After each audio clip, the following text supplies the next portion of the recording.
The grand chamber of the Galactic Council stretched nearly a kilometer in diameter. Thousands of beings from hundreds of worlds sat in their designated sections. Some breathed oxygen, others methane, and some needed no atmosphere at all. The air shimmered with translation fields that turned every language into understanding.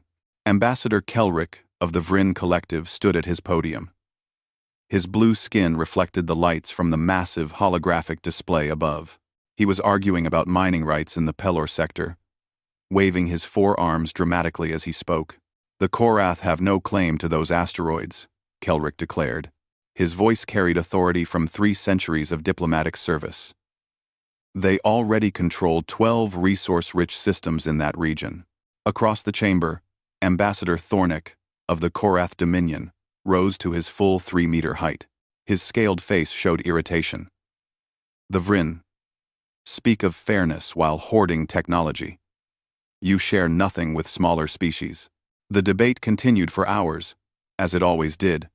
The Council had governed the galaxy for 10,000 years. In that time, they had contacted over 2,000 species. Some joined willingly, others were persuaded, and a few were conquered when they proved dangerous. During a brief recess, a junior diplomat approached Kelrick with a data tablet. "Ambassador, there's a curious report from the Restricted Zones archive." Kelrick barely glanced at it. "What zone?" "Sector 242. The Sol System. A merchant vessel accidentally entered the zone and was intercepted by unknown craft." Kelrick's expression showed mild interest. "Sol System? That sounds familiar." The junior diplomat accessed the historical files. "Earth, sir. First contact was made 503 years ago. They refused council membership and were placed under exclusion." A laugh escaped Kelrick's throat. "Ah, yes. Earth. The primitive world that thought they were too good for us." He handed back the tablet without reading the full report. "If they want to rot in isolation, let them. File the report and forget it." "But sir..." The merchant reported that the intercepting vessels used technology he'd never seen before, probably cobbled together from old trade debris, Kelrick said dismissively. "Earth had barely achieved faster than light travel when we found them. They're probably still struggling with basic fusion power. Now, if you'll excuse me, I have an empire to help run." The junior diplomat bowed and left. The report was filed in a database that few ever accessed. Earth remained forgotten. Far across the galaxy, in a system marked as forbidden in every navigation chart, Earth orbited its yellow sun, much as it always had. But the Earth of today bore little resemblance to the Earth the Council had contacted 5 centuries ago. Massive orbital stations ringed the planet in layers. Some were cities housing millions, others were factories, and several were clearly military installations. The moon had been extensively developed, its surface dotted with domes and underground facilities. Mars glowed with atmospheric processors, slowly turning the red planet green. Beyond the outer planets, in the darkness past Neptune's orbit, construction yards stretched across millions of kilometers. Skeletal frameworks of enormous ships took shape, guided by automated systems and human engineers in hardened suits. Captain Elena Vasquez stood on the bridge of the HDFS Defiant, one of humanity's newest dreadnoughts. The ship was 3 kilometers long, armed with weapons that could crack a moon, and shielded by technology the Council would not recognize. "Status report," she commanded. Her tactical officer responded immediately. "All systems nominal, Captain. The merchant vessel has been escorted beyond the exclusion boundary. We detected no weapons or surveillance equipment aboard." "Did they attempt communication?" "Standard hails, which we ignored per protocol. They seemed confused but not hostile." Vasquez nodded. The standing orders were clear. Any ship entering Sol System was to be intercepted, scanned, and escorted out without violence unless they showed aggression. In 500 years, only 300 ships had accidentally wandered into the zone. Each had been sent away unharmed, but warned. "They'll report back to someone," her executive officer noted. "Perhaps," Vasquez said quietly. She gazed at the main view screen, which showed the scattered stars beyond Earth's protective sphere. But we're not ready yet. Admiral Chen estimates another 20 years before full deployment. Her executive officer moved closer, lowering his voice. Captain? Permission to speak freely? Granted. Some of the crew wonder if we're preparing for a war we'll never fight.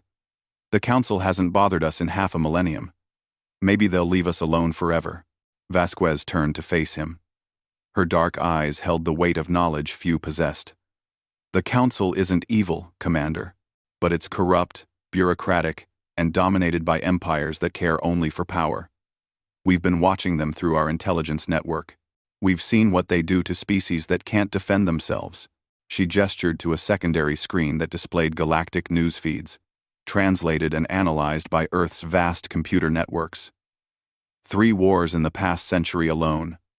Billions dead. Minor species enslaved or exterminated when they resist exploitation. And the Council does nothing, because the major empires control the votes. Then why don't we act? The commander asked.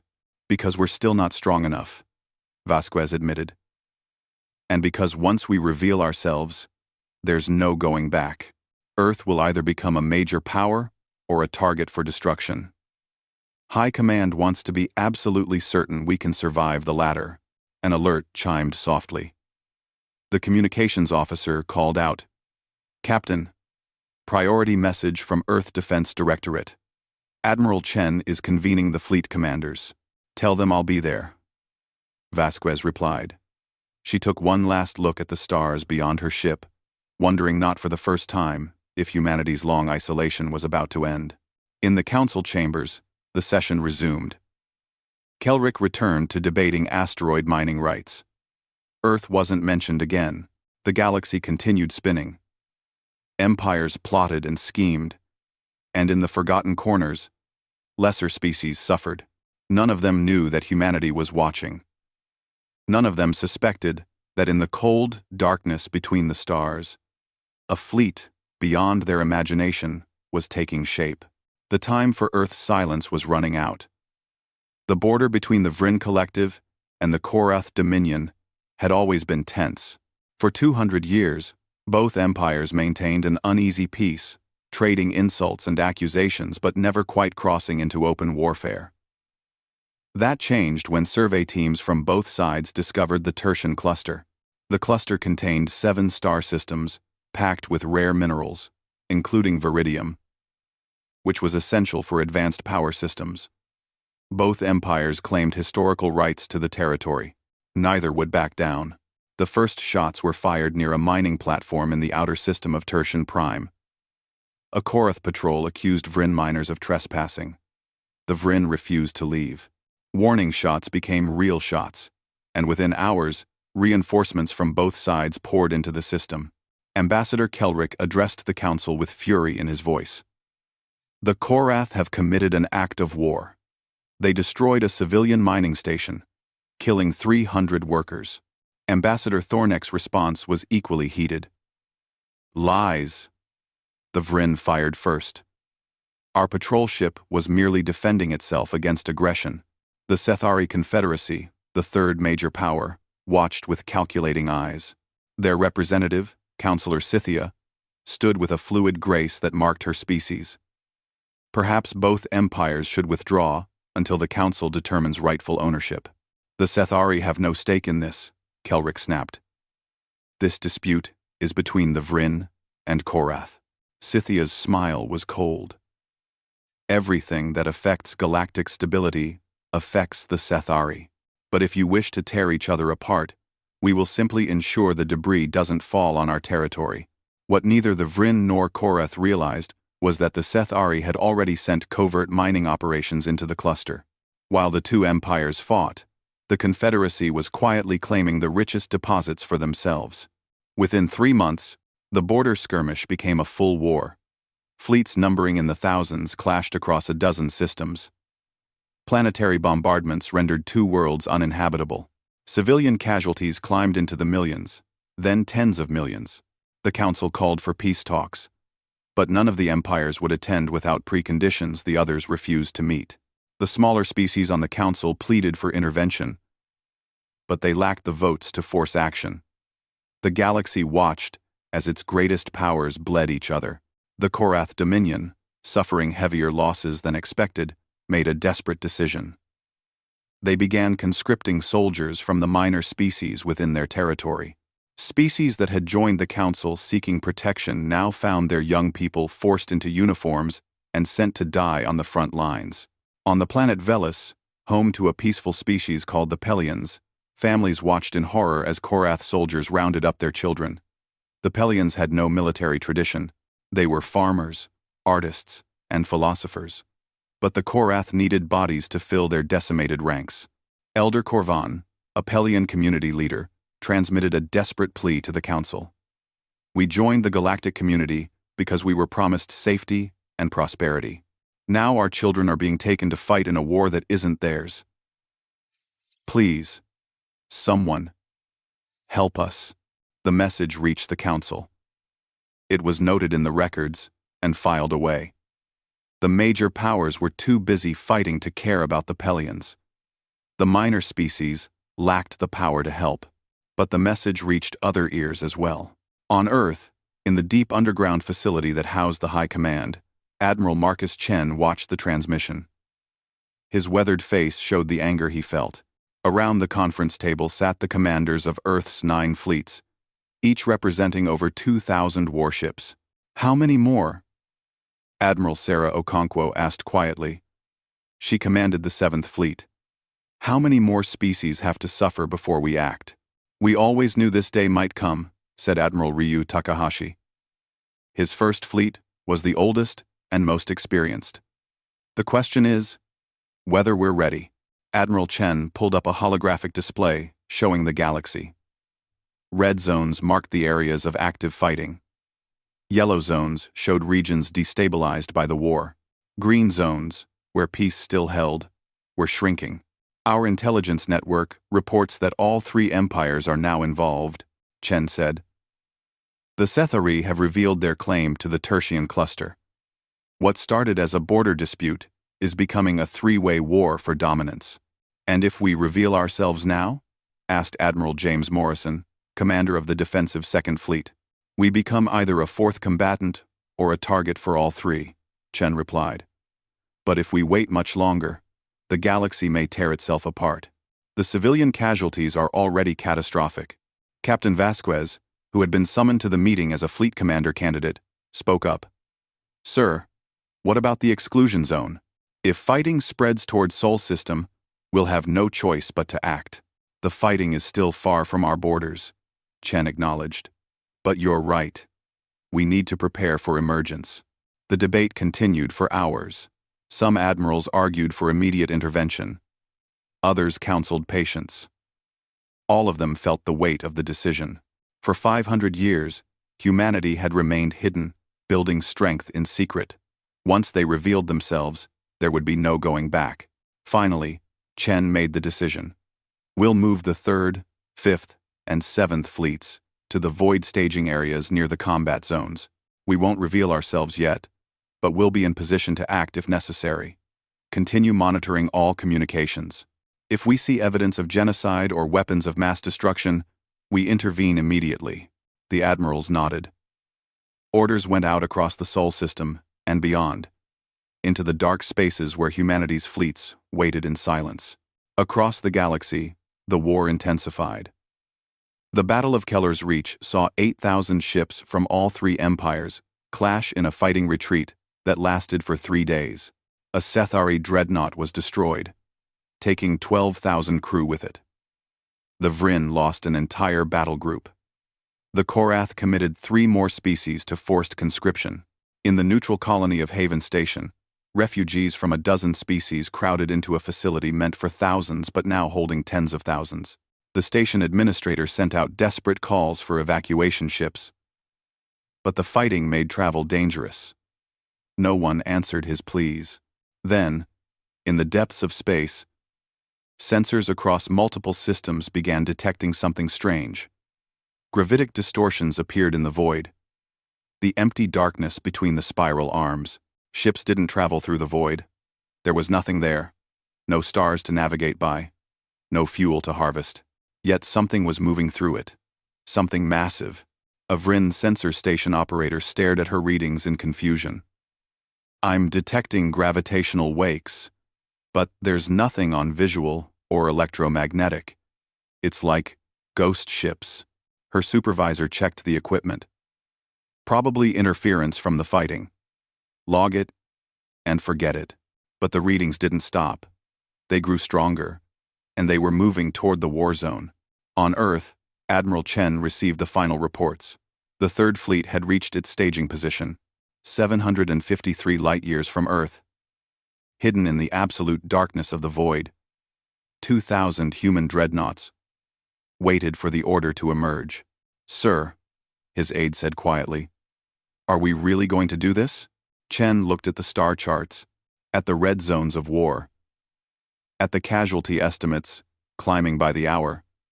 We spent 500 years preparing for this moment. We told ourselves we were staying hidden for survival, but maybe we were just afraid. He activated his command console. All fleets, this is High Command. Prepare for emergence protocols. If the situation deteriorates further, we're going in. The message went out at faster than light speeds. In the darkness of the void, 2,000 ships acknowledged the order. The galaxy was about to learn that humanity had not been idle during their long isolation. The Battle of Kelvar's Gate would be remembered as the largest military engagement in galactic history. The gate was a natural gravitational nexus that allowed for rapid travel between three major regions of space. Control of Kelvar's Gate meant control of trade, military movement, and strategic power. All three empires converged on the system simultaneously. The Vryn Collective arrived first with 4,000 ships, claiming the gate by right of arrival. The Korath Dominion translated in with 5,000 vessels and demanded the Vryn withdraw. The Seth-Ari Confederacy, always the most cunning, sent 6,000 ships and declared that neither empire would hold the gate. For 12 hours, the three fleets maintained position, commanders trading threats and demands.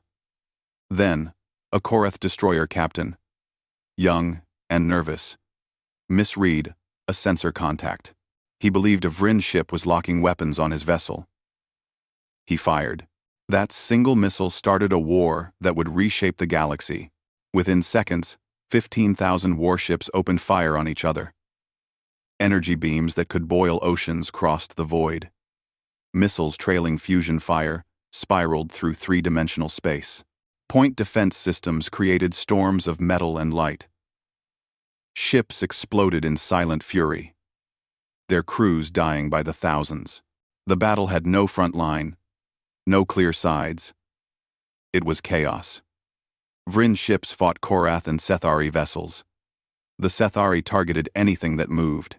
The Korath, desperate and outmatched, began firing on everything, including civilian stations in the system. Kelvar's Gate held a civilian population of 2 million souls. The station was a neutral trading hub, protected by ancient treaties. Those treaties meant nothing now. Weapons fire tore through the station's outer ring. Atmosphere vented into space. Thousands died in the first minutes. 16 civilian transport ships tried to evacuate the survivors. They broadcast emergency codes on all frequencies, begging for safe passage. None of the empires answered. The warships were too focused on destroying each other to care about civilians. One transport, the Mercy of Stars, took a direct hit from a Seth-Ari cruiser. The cruiser captain hadn't even seen the transport. The ship simply got in the way of a weapons barrage meant for a Korath battleship. 12,000 refugees died instantly.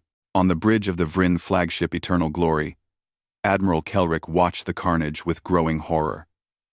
Yes, the same Kelrick who had dismissed Earth centuries ago had risen to military command. He had wanted this battle, wanted to crush the Korath once and for all. Now he watched his carefully laid plans collapse into slaughter. Sir, we're taking heavy losses on the port flank, his tactical officer reported. The Seth-Ari are concentrating their fire. If we don't withdraw that wing, they'll be destroyed. Pull them back to the secondary line, Kelrick ordered. His voice was steady, but his eyes showed the weight of command. Sir, the transports are requesting escort. They're sitting targets. I don't have ships to spare, Kelrick snapped. Then, quieter. Tell them to run for the outer system. It's the best I can do. The tactical officer opened a channel, but before he could speak, every sensor on every ship in the system screamed warnings simultaneously.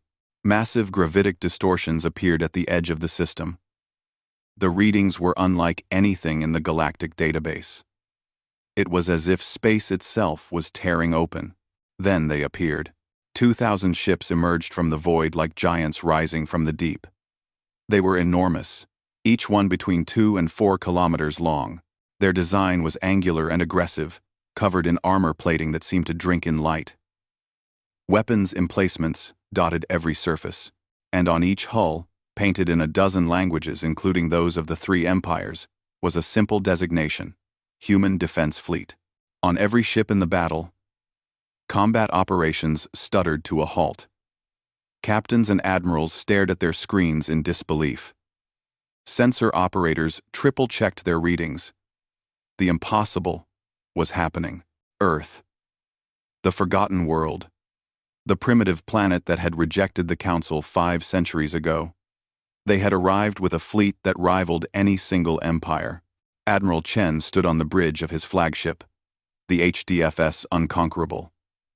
Around him, his crew worked with quiet efficiency. They had trained for this moment their entire lives. Open all communication channels, Chen ordered. Every frequency, every language, in the galactic database. His communications officer nodded. Channels open, sir. Chen took a breath and spoke.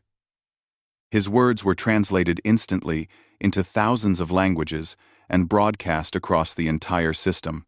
This is Admiral Marcus Chen of the Human Defense Fleet. All hostilities will cease immediately. Civilian transports will be granted safe passage under human protection. Any ship that fires a weapon will be considered hostile and will be destroyed. You have 30 seconds to comply. Silence filled the void. 15,000 warships that had been trying to kill each other moments ago now hung, motionless, trying to process what they were seeing. On the Eternal Glory, Kelrick found his voice. This is Admiral Kelrick of the Vryn Collective. Identify yourself. Earth has no military capability. This must be some sort of deception. Chen's response was calm. We are exactly who we say we are. And we are not asking for compliance. We are demanding it. 20 seconds. A Korath destroyer captain, either brave or foolish, decided to test the humans. Perhaps he thought they were bluffing. Perhaps he simply couldn't accept orders from a species the galaxy had dismissed as primitives. His destroyer, the Fang of Retribution, locked weapons on the nearest human ship and fired a full spread of missiles. The human response was surgical and devastating. A beam of concentrated energy, technology no empire possessed, lanced out from the HDFS Defiant. Captain Vasquez had been given the honor of first response. The beam struck the Korath destroyer at its power core. The ship didn't explode. It simply ceased to exist, vaporized in a flash of light so bright it temporarily blinded nearby sensors. 10 seconds, Chen said, his voice unchanged. Not a single ship fired. The 3 Imperial fleets began powering down their weapons. Some did it slowly, reluctantly. Others did it immediately. Eager to avoid the fate of the Fang of Retribution, Chen nodded to his fleet coordinator. Deploy escort groups to the civilian transports. Get them to safety. Medical teams, begin triage on the damaged stations, and someone get me a direct line to the Galactic Council. The human fleet moved with practiced precision. 50 ships broke formation and positioned themselves around the 16 remaining civilian transports. Towing vessels moved toward the damaged sections of Kelvar's gate station, already deploying rescue teams in hardened suits. On the Sethari flagship, Counselor Scythia watched the humans with calculating eyes. She had studied the historical files. Earth had refused the Council because they feared becoming vassals. Now they arrived with overwhelming force. Were they here to conquer?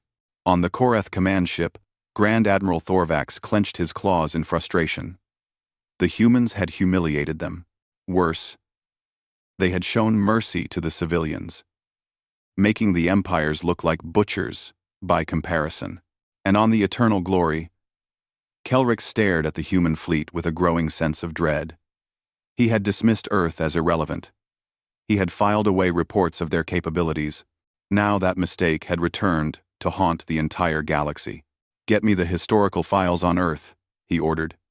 "Everything we have from first contact. I want to know what we missed."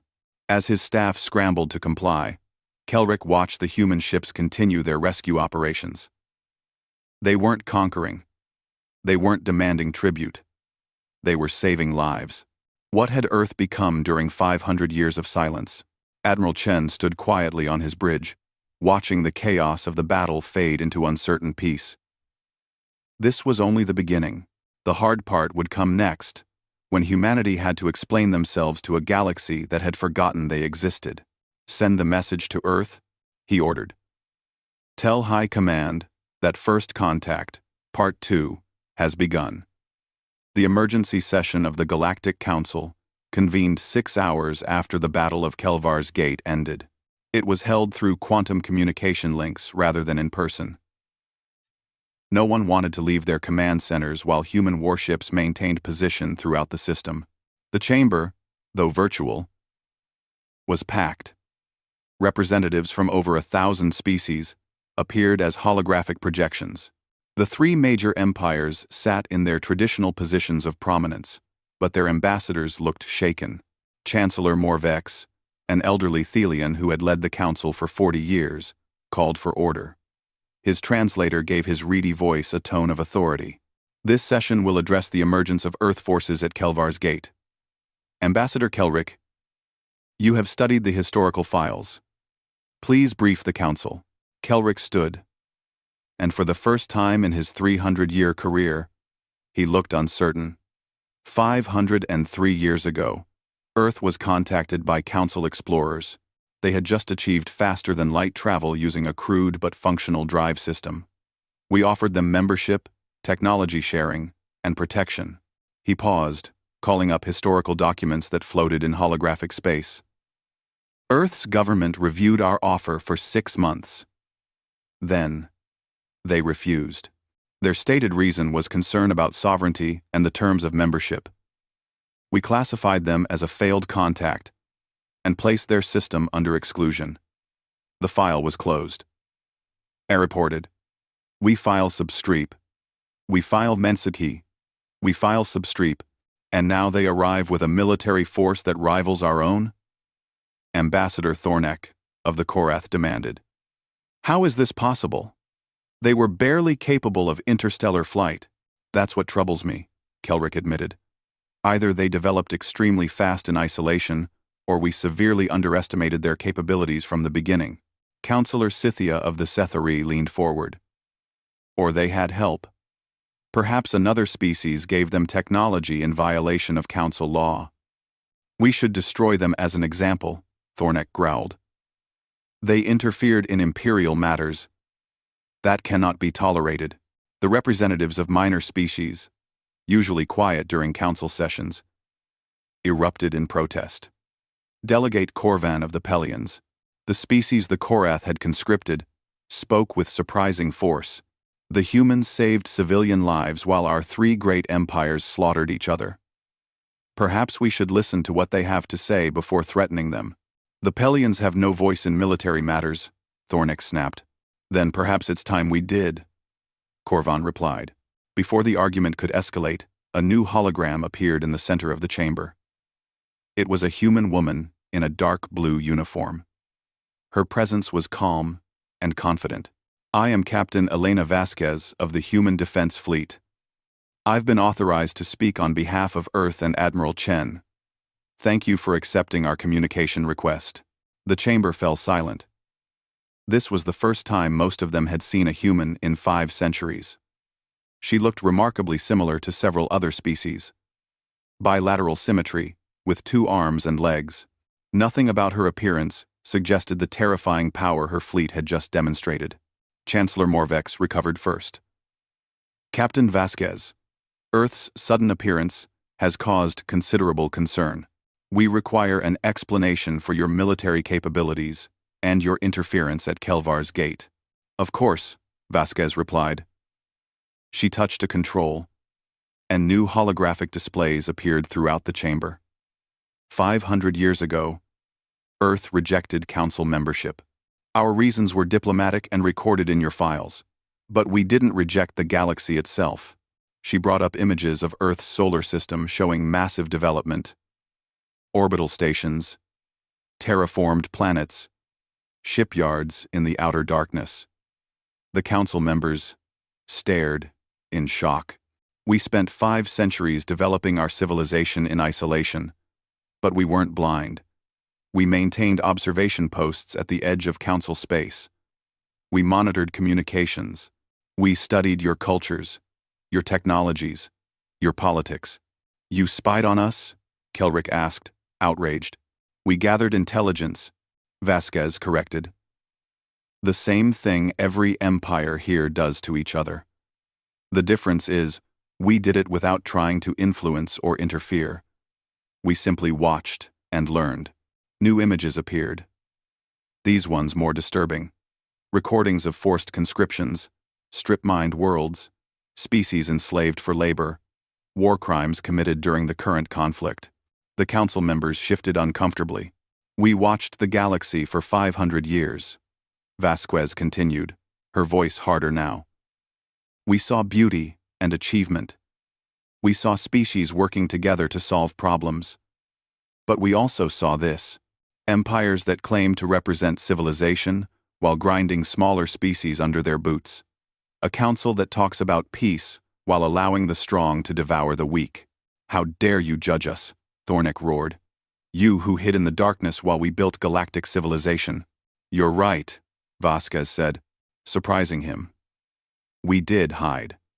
We made the choice to develop alone, rather than risk becoming a client species to one of your empires.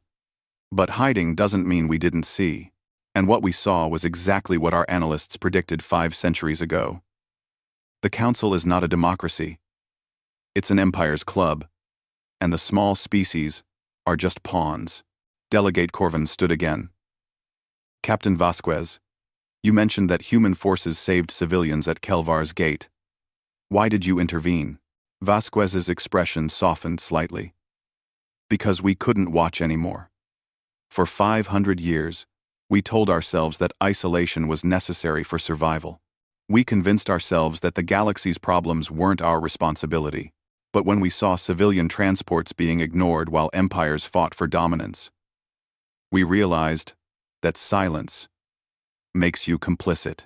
She pulled up casualty figures from the current war. 47 million dead in 6 months.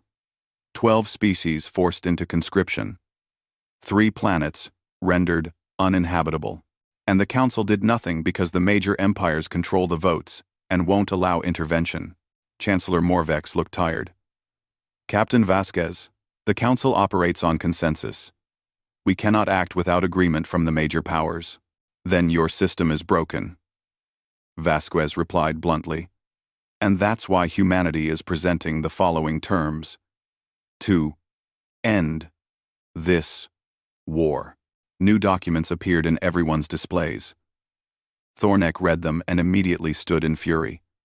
This is outrageous. You demand we withdraw from conquered territories? That we pay reparations? That we submit to war crimes trials? You have no authority to make such demands. You're correct, Vasquez acknowledged. We have no authority. But we do have 2,000 warships at Kelvar's gate. And you just saw what one ship can do to a destroyer. So let me be clear. These are not negotiations. These are the terms for peace. Accept them, and humanity will withdraw. Refuse them, and we will enforce them. The Council exploded into shouting. Some representatives supported the human demands. Others called it an act of war. The 3 major empires were united in their outrage for the first time in decades. Admiral Chen's voice suddenly cut through the chaos. He appeared next to Vasquez's hologram. I understand this is difficult to accept. You've run the galaxy your way for 10,000 years. But times change. Technology advances. And sometimes, the student surpasses the teacher. Are you threatening to conquer the council? Kelrick asked. No, Chen replied firmly. Conquest is not our goal. We have no interest in ruling you. But we will not allow this war to continue. We will not watch species be enslaved. And we will not permit genocide or war crimes to go unpunished. Counselor Scythia, always the most calculating, asked the question everyone was thinking. You revealed 2,000 ships at Kelvar's gate. But surely, that's not your entire fleet. How many ships does Earth possess? 8, Chen smiled, though there was no humor in it. Captain Vasquez's ship, the Defiant, belongs to the Third Fleet. Each of humanity's fleets consists of 2,000 ships. We currently maintain 9 fleets, 18,000 warships. The number hung in the virtual chamber like a death sentence. The 3 major empires combined had perhaps 25,000 ships, but many were damaged from the current fighting, and if each human ship matched the capabilities they demonstrated, the numbers advantage meant little. You spent 500 years building an invasion force, Thornick accused. We spent 500 years ensuring we could never be conquered, Chen corrected. There's a difference. We didn't come to your worlds. We didn't threaten your people. We built our strength in the void, in the empty spaces where no empire claimed territory, and we hoped we'd never need to use it. But you did use it, Kelrick said quietly. Because you left us no choice, Vasquez replied. When we saw Kelvar's gate, saw civilians dying while empires fought over territory, we had to act. Staying hidden would have made us as guilty as those who fired the weapons. Chancellor Morvex raised his hands for silence. This session is adjourned for 6 hours. The major empires will consult with their governments. Captain Vasquez, Admiral Chen, humanity's terms will be considered. But I warn you, demanding regime change and reparations may provoke a war even you cannot win. We don't want war, Chen said. But we won't accept the status quo either. The galaxy can do better. You can do better. We're just here to ensure that you do. The holograms faded, leaving the council members to contemplate an impossible situation. The forgotten world had returned, and with it came a reckoning 500 years in the making. 6 months after Kelvar's gate, the galaxy looked very different. The ceasefire had held, though tensions remained high. The 3 major empires had withdrawn to their core territories, still bitter about the terms forced upon them. Reparations were being paid to devastated colonies. War crimes tribunals were underway, though they moved slowly through layers of diplomatic complexity. The Pelians and 11 other conscripted species had been granted full autonomy. Most significantly, construction had begun on a new station to house the reformed Galactic Assembly. The old council chamber would remain for ceremonial purposes, but the new assembly was being built from scratch. Human engineers worked alongside representatives from 200 minor species, designing a structure that would actually represent the galaxy's diversity, rather than just its powerful. Captain Elena Vasquez stood at the viewport of a neutral station called Unity Point. The station orbited a moon in a system claimed by no empire, chosen specifically for its neutrality. Beyond the viewport, the skeletal framework of the new assembly hall took shape, swarming with construction vessels from dozens of worlds. Quite a view, a voice said behind her. Vasquez turned to see Ambassador Kelrick. The Vryn diplomat looked older than he had 6 months ago. Command of a battle that killed millions would age anyone. Ambassador, she greeted him formally. I didn't expect to see you here. I requested this meeting, Kelrick said. He joined her at the viewport, his 4 arms crossed in a posture that suggested contemplation rather than defensiveness. I've spent the past months reviewing every file we have on Earth, every observation, every analysis, every dismissed report. And what did you learn? Vasquez asked. That I'm a fool. Kelrick replied bluntly. 500 years ago, my predecessor offered Earth membership with conditions that would have made you a client state. Your analysts saw through it, but we dismissed their concerns as primitive paranoia. We were arrogant. He gestured toward the construction beyond the viewport. Then, for 5 centuries, we forgot you existed. Reports of unusual activity in your sector were filed and ignored. When you emerged at Kelvar's gate, I genuinely believed it was impossible. How could a species we dismissed as primitive become so advanced? We had motivation, Vasquez said quietly, and 500 years without distractions. No territorial disputes with neighbors, no council politics. Just focus. But why reveal yourselves at all? Kelrick asked. You could have remained hidden indefinitely. Your fleets were built in the void, beyond any sensor range. You could have watched the galaxy tear itself apart from safety. Vasquez was silent for a moment, choosing her words carefully. Because isolation is survival, but it isn't living. We watched you, Ambassador. For 500 years, we saw everything, the good and the bad, the beauty of species cooperating, and the horror of empires crushing the weak. She turned to face him directly. Do you know what the hardest part was? Not the technology development or the fleet construction. It was watching. Seeing species suffer and doing nothing. We had agents among you, people who lived entire lives undercover just to gather information. They saw children conscripted, worlds strip-mined, refugees turned away, and they couldn't act because revealing themselves would compromise Earth's security. Kelrick's expression showed understanding. That must have been difficult. It was torture, Vasquez replied. Our analysts estimated that if we'd revealed ourselves too early, the major empires would have united against us. We wouldn't have been strong enough to resist. So we waited and built and watched people die. Until Kelvar's gate, when we couldn't watch anymore. The civilian transports, Kelrick said, understanding. You intervened because of the transports, partly, but also because the war was spiraling beyond control. Our projections showed that without intervention, the fighting would continue for years. Billions would die. Minor species would be dragged into a conflict they had no stake in. We couldn't let that happen. Kelrick looked back at the construction. Your Admiral Chen said something during the council session. He said, sometimes the student surpasses the teacher. I've thought about that a lot. And I think he was being generous. We were never your teachers. You learned despite us, not because of us. And now you're trying to fix the mistakes we made.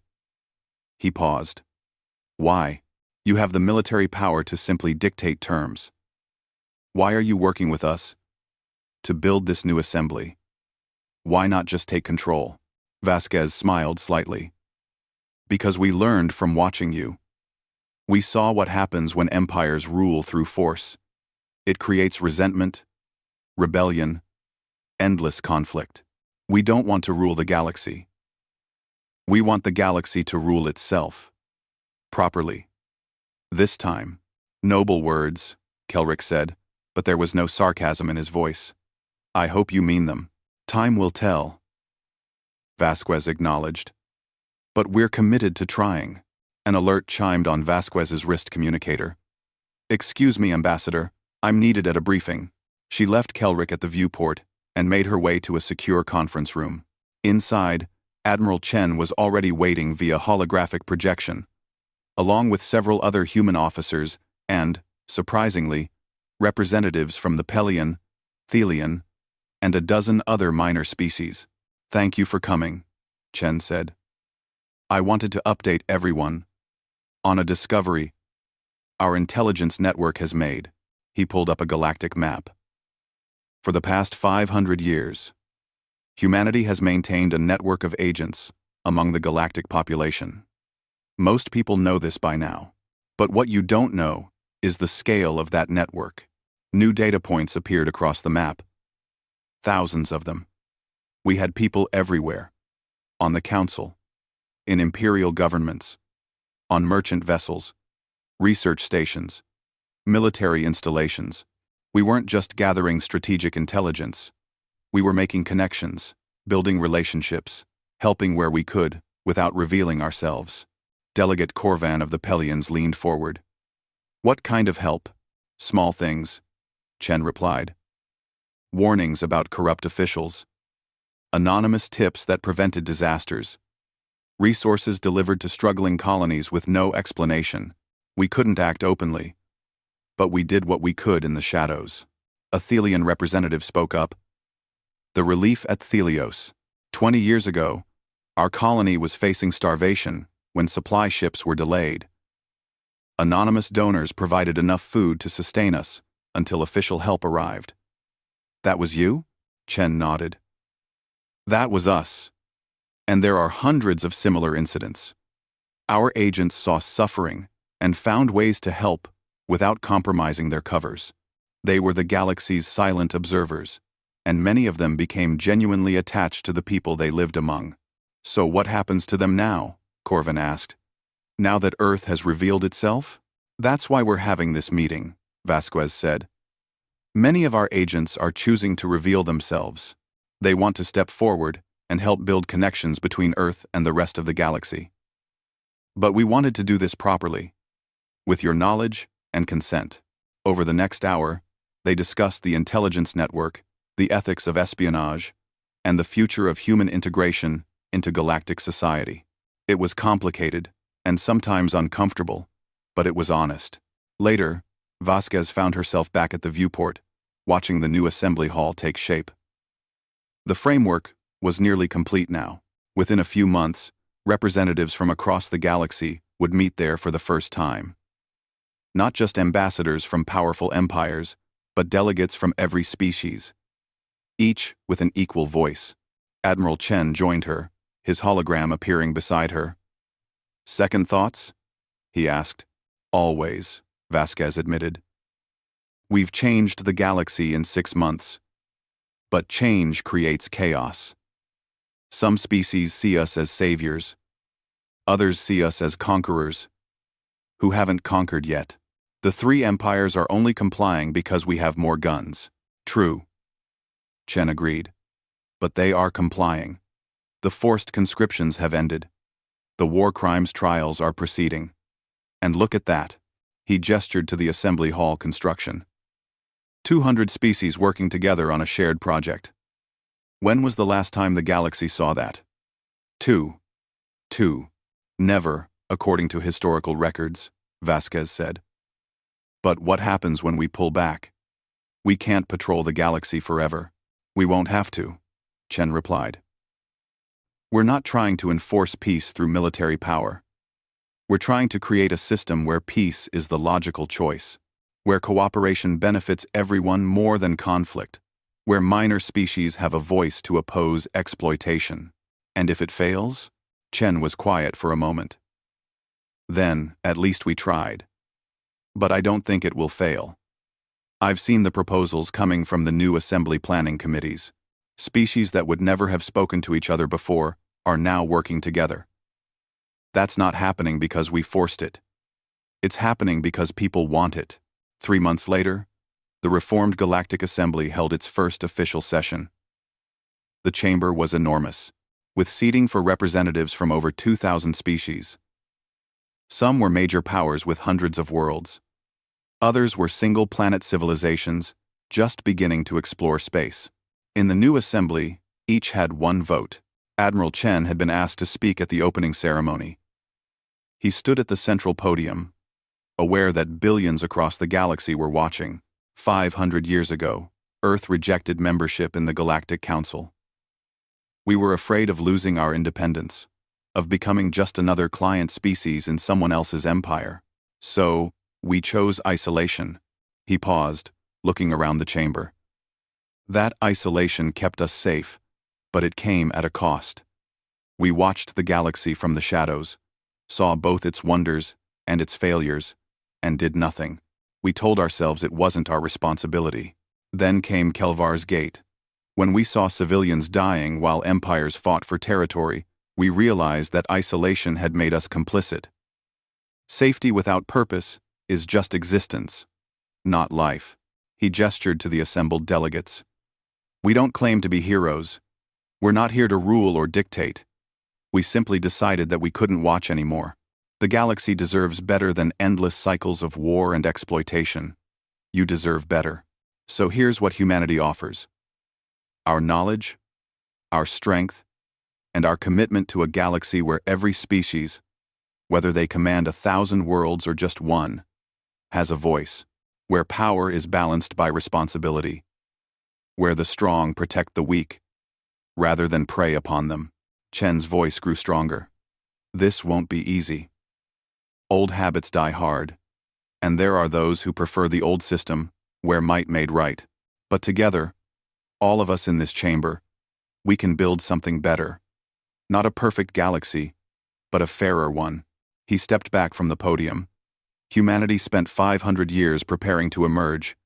Now we're here. Not as conquerors, but as equals. Let's make it count. The chamber erupted in a mix of applause, chittering, and various expressions of approval from species with different forms of communication. Not everyone was happy. The three major empires sat in stony silence. But the minor species, the ones who had lived under imperial dominance for millennia, they responded with hope. Later, as delegates mingled and made connections, Vasquez found herself in conversation with Delegate Corvan. The elderly Pelion looked tired, but content. Captain Vasquez, I wanted to thank you personally. My people would have been ground into dust in that war if humanity hadn't intervened. We did what anyone should have done, Vasquez replied. But no one else did, Corvan pointed out. That's the difference. You had the power to remain safe and chose to risk yourselves for strangers. That's not nothing, Vasquez smiled. Maybe that's what 500 years of watching taught us, that strangers don't stay strangers once you know their stories. As the first session of the Reformed Galactic Assembly continued into the night, ships from dozens of worlds came and went from the station. Among them, almost unnoticed, human vessels maintained quiet vigils. The Third Fleet had withdrawn from Kelvar's gate, but humanity's presence remained. In the void, in the cold darkness between stars, the rest of humanity's fleets waited. They hoped for peace, but remained prepared. The galaxy was changing, but change was fragile. On Earth, celebrations mixed with solemnity. After 500 years of hiding, humanity had stepped into the light. They had revealed their strength and declared their values. Now came the hard part, living up to them. Admiral Chen stood in his office on Earth, looking at a display showing the new assembly in session. He thought about all the people who had worked toward this moment. The agents who had lived secret lives. The engineers who had built ships in the darkness. The analysts who had planned for every contingency. We're not done, he said to his aide. This is just the beginning. Yes, sir, the aide agreed. But it's a good beginning, Chen nodded. The galaxy would never be perfect. There would always be conflicts, disagreements, and species that chose violence over cooperation. But maybe, just maybe, they had given the galaxy a chance to be better. In the void, silent and watchful, 2,000 ships of the Third Fleet maintained their vigil. They were ready, but they hoped they wouldn't be needed. The galaxy had a new dawn. What it did with that chance would determine if humanity's long silence and dramatic emergence had been worth the cost.